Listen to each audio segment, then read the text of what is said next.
Hey everybody, this is Kevin, a CPA that does financial planning, and today I wanted to talk about the old saying of selling in May and going away.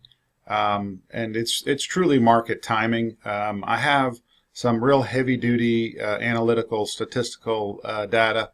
I have something from the Wall Street Journal, nice color pictures, and then I have something from Rick Ferri from Forbes, who went through some data, and I think his data is the most impressive. But the thing I wanted to first say is that, any type of strategy, market timing strategy, buy and hold, anything like that, I mean, past performance truly is no guarantee of future results.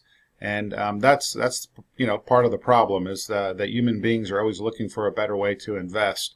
And so when we hear these kind of things, such as the January effect, which I discussed in a prior video, such as election year returns might be good or bad, such as sell in May and go away might be a strategy. I don't advocate any of these strategies at all.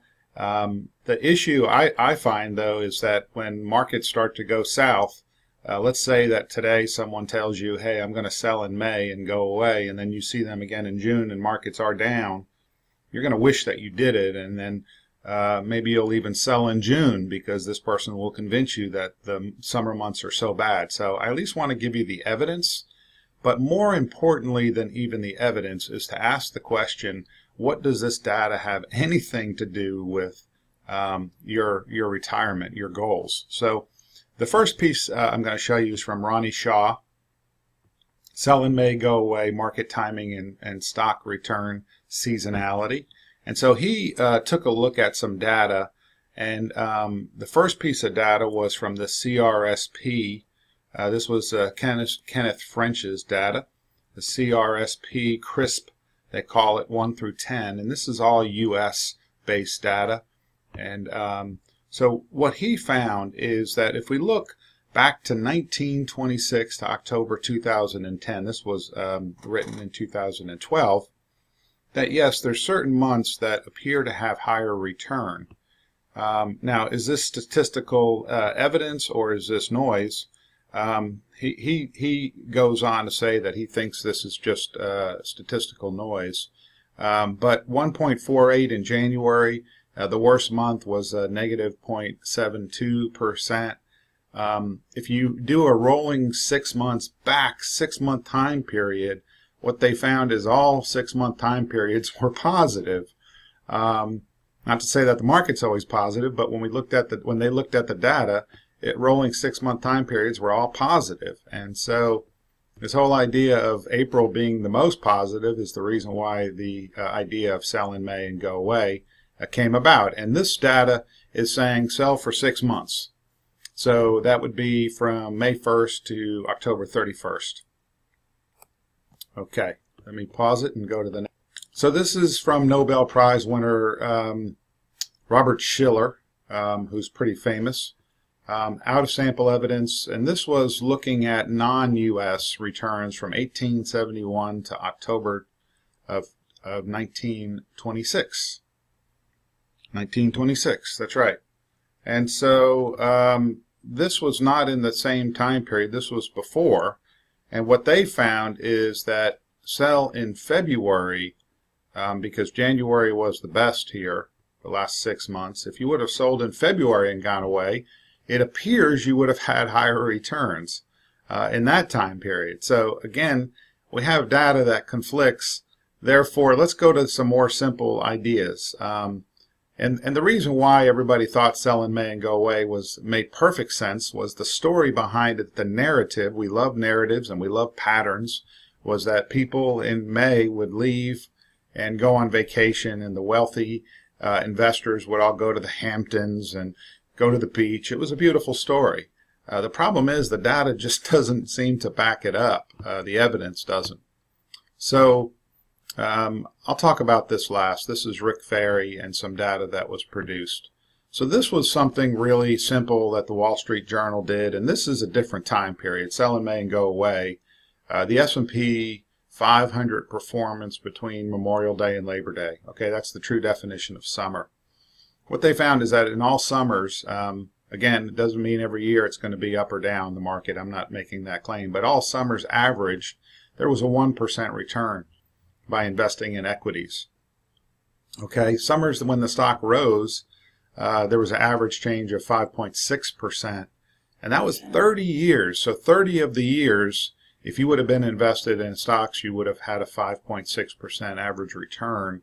And the summers when stocks fell, it was a bit bigger. There were 15 of them, and it was an 8% change.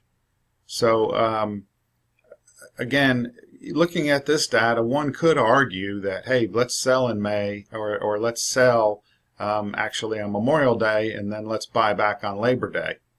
But you still would have had a worse performance by doing this of about 1% per year. So the best article I have found is from Rick Ferri. And Rick wrote in Forbes. And he talks about the CXO Advisory Group in Virginia. And the firm, once again, used Robert Shiller's data, I believe. Let me confirm that. They did use Robert Shiller's data, 1871 to 2011, and they looked at 3 different groups of data. The buy and hold, okay? Buy and hold is dead constantly. Anytime the markets go down, people say buy and hold is dead. So let's look at what buy and hold did over this 142-year time period.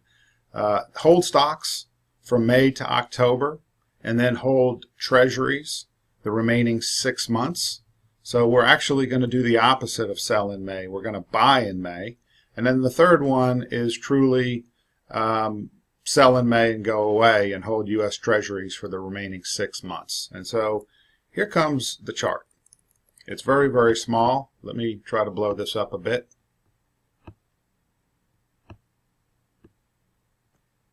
Okay. Oops.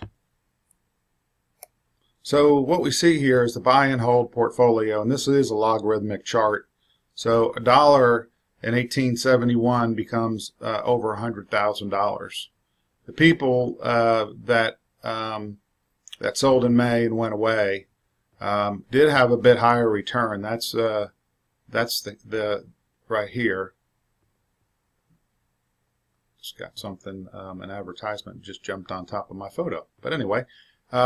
So the sell in May and go away did have a bit higher return.